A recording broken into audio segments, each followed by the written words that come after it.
Welcome to the Deep Dive, where we sift through the noise to bring you the signal. Today, we're plunging into a feeling most of us instinctively try to escape: boredom. In our constantly connected world, you'd think boredom would be extinct, a relic of a slower time. But what if the opposite is true? What if we're not just bored, but perhaps more bored than ever, despite all the entertainment at our fingertips? That's the fascinating paradox we're unraveling in this deep dive. Yeah. Our sources today are, well, a rich tapestry. We've got everything from the neuroscience behind boredom to the power of curiosity from Wikipedia, practical strategies from Headlight and Tom O'Leary, and even experimental studies on that elusive state of flow. Okay. Our mission really is to show you that boredom isn't just a void to be feared, it's actually a crucial signal. Think of it like an internal compass, pointing you toward mental well-being, sparking creativity, and deepening your engagement with life. Okay, let's unpack this modern boredom paradox. It feels counterintuitive, doesn't it? Yeah. With endless digital content, streaming, social feeds. Yeah. You'd expect boredom to be, on the retreat. Yet one of our sources, from SciPost, highlights a startling trend. People are reporting more frequent experiences of boredom. And this isn't just a feeling. Rates have significantly increased since 2009, especially among younger generations. I know I often find myself reaching for my phone almost instinctively during any lull. It's a habit I'm sure many listeners can relate to. Oh, it's incredibly relatable. And what's particularly insightful here is how digital media, the very thing promising endless entertainment, might actually be making us more susceptible to boredom. How so? Well, our sources suggest three powerful mechanisms. First, digital media sets an incredibly high bar for engagement. Think about it. A constant stream of instantly gratifying stimuli from your phone, it conditions your brain to expect a certain level of excitement. This rapidly escalating demand for stimulation, moving from text to images to short-form videos, means that less intense activity... Like reading a book. Exactly. Or even just a quiet moment of thought, they can now feel incredibly dull by comparison. So our brains are essentially getting addicted to a high-octane level of stimulation, making normal life feel slow. Is that it? Precisely, yeah. And this leads right into the second mechanism. Digital media fragments our attention. The constant barrage of notifications, the pull of multiple apps, the ability to rapidly switch tasks, it all severely disrupts our capacity for sustained focus. Right.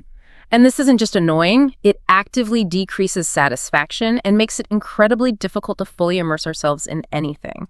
Research even shows that simply having your smartphone nearby, like on the table during a conversation, can reduce your attention and enjoyment, intensifying that underlying feeling of restlessness and, well, boredom. It sounds like we're constantly juggling, but not actually connecting with anything deeply. That's exactly it. And the third mechanism is a reduced sense of meaning. Yeah. Social media, casual online browsing, they often deliver these fragmented, disconnected bits of information. Yeah, like sound bites. Exactly, sound bites. This disjointed experience can leave you feeling unfulfilled, almost as if your time online is just evaporating without substance. It fuels a cycle of endlessly searching for something more meaningful, something that truly sticks. The content is often designed for fleeting consumption, not deep engagement, often leaving us feeling hollow and ultimately more bored than when we started. Wow. Okay, so if our digital fixes are actually causing more boredom, perhaps we need to stop avoiding it. Maybe we need to rethink boredom itself. Neuroscience news suggests that in small doses, boredom isn't just innocuous. It's a necessary counterbalance to the overstimulated world. Does this mean boredom is actually, good for us? That's the crucial question, and the answer is yes, with a caveat. When boredom truly sets in, something fascinating happens in your brain. Activity in your attention network and executive control network, the parts that keep you focused on external tasks, that actually decreases. Okay. But simultaneously, your default mode network, or DMN, springs to life. And this isn't a sign of mental laziness, it's your brain's internal compass activating. So instead of being directed outwards, our brains turn inwards. Is that the idea? Yes, exactly. Essentially, specific parts of your brain that monitor your internal state, processing emotions and signals, they become more active. These include regions involved in interoception, which is your brain's ability to sense and interpret internal bodily signals. Right, like feeling hungry or tired. Sort of, but also your emotional state, including feelings like boredom. It's your brain telling you, hey, what's happening outside isn't cutting it. Let's find something more stimulating or meaningful. This internal alert system, along with areas that process negative emotions and motivate you to seek new activities, that's your brain's natural way of coping, resetting, and pushing you towards something more engaging. Given what you've explained about the DMN and this internal reset, Hmm. is it fair to say our constant busyness might actually be working against how our brains are naturally designed to function? Absolutely. Our overscheduling and constant intake of new information can lead to what's called allostatic overload. Think of it as your nervous system's fight or flight response being stuck in the on position for too long. Ah, okay. Constant stress. Yeah, exactly. This heightened continuous state of arousal significantly increases anxiety.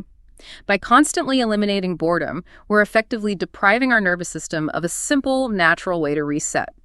Embracing boredom offers that natural pause.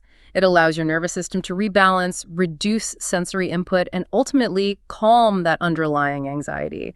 It's like letting your mind downshift after being in high gear for too long. Okay, that makes sense. But it's clear our relationship with boredom is incredibly complex, because while occasional boredom offers these surprising benefits, prolonged or chronic boredom can actually be quite dangerous, right? Forbes highlights workplace boredom as a hidden danger, a major factor in employee turnover, and a real killer of imagination. Yeah, and if we connect this to the bigger picture, research from Forbes and Psypos indicates that extreme boredom can drive truly surprising, even harmful behaviors. Consider this. One study showed a majority of participants preferred to self-administer electric shocks rather than simply sit idle. Seriously, electric shocks. Yes, and further research, this one involving 7,000 participants, linked chronic boredom to increases in sadistic behaviors, like harming insects, compared to non-bored individuals. So this highlights a critical distinction. Small, managed doses of boredom are beneficial, but chronic, unmanaged boredom that can have severe psychological and behavioral consequences. Things like anxiety, depression, even hostility, as our sources from UAV note. So it really is about finding that sweet spot then. What are the clear, actionable benefits of those small doses of boredom for us? How does that help? Well, think of boredom's pause as your brain's essential reboot button. It's the moment your mind naturally slows down, creating space. This pause allows for mindful reflection, where your best ideas might just surface and brilliant solutions can emerge seemingly out of nowhere. Ah, the aha moment. Exactly. It's the perfect excuse to unplug from the hyperconnected world, recharge your mental batteries, and reconnect with your inner self. Boredom doesn't just reduce stress and lower anxiety. It sparks creativity by giving your brain the freedom to wander.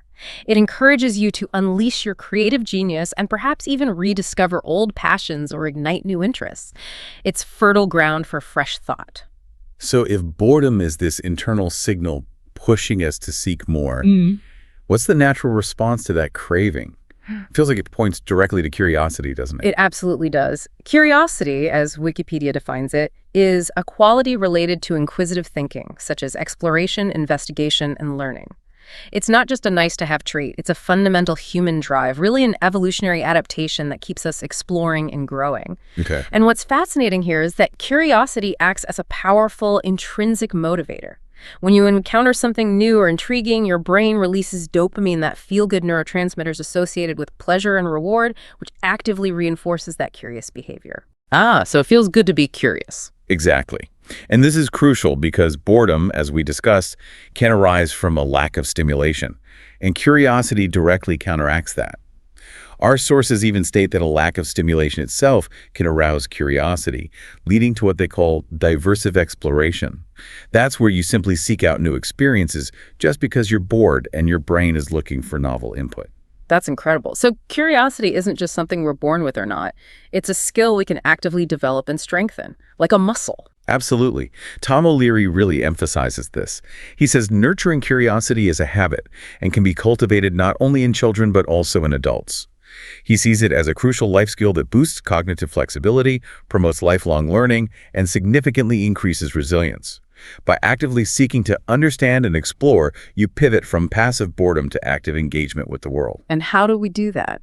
Well, simple things, actually. Spark it by taking new routes in your daily commute, consciously engaging your senses more often, and simply asking why more often about the mundane things around you. It's about consciously choosing to look at the world with inquisitive eyes rather than just letting it wash over you. Right, shifting from passive to active observation. Yeah. Okay.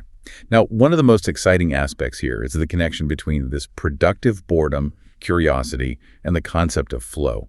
Our sources, including an experimental study, describe flow as that state where you're so deeply involved in a task that nothing else matters.